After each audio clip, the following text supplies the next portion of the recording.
慢性肝炎係一種好常見嘅肝臟疾病，亦都係引致肝癌嘅主要原因之一。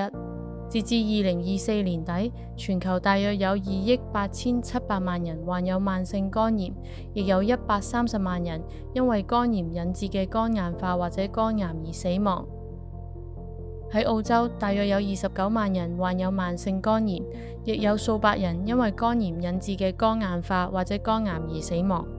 好多患有慢性肝炎嘅人都冇任何症狀，所以趁早診斷、定期檢查同埋有需要嘅時候接受治療，可以大大減低患上肝癌嘅風險。大家好，我叫 Tuong， 依家住喺昆士蘭州嘅 Ipswich。大約10年前，我驗到患有慢性 B 型肝炎。一開始我真係好驚，亦都好擔心，因為慢性 B 型肝炎有機會引致肝癌。後來我知道咗一件好重要嘅事，只要定期做肝臟檢查，慢性 B 型肝炎係可以好好控制嘅，亦可以大大減低患上肝癌嘅風險。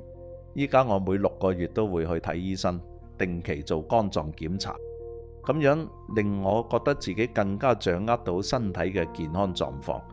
有 ECCQ Love Health 計劃嘅支持，我知道唔係得我一個人去面對，好多患有 B 型肝炎嘅人都冇任何症狀。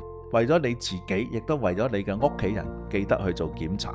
就算你患有慢性 B 型肝炎，而你覺得自己好健康，又冇任何症狀，定期去睇醫生仍然係非常重要嘅。照顧好自己嘅健康，係你可以為自己同屋企人做嘅其中一件最好嘅事。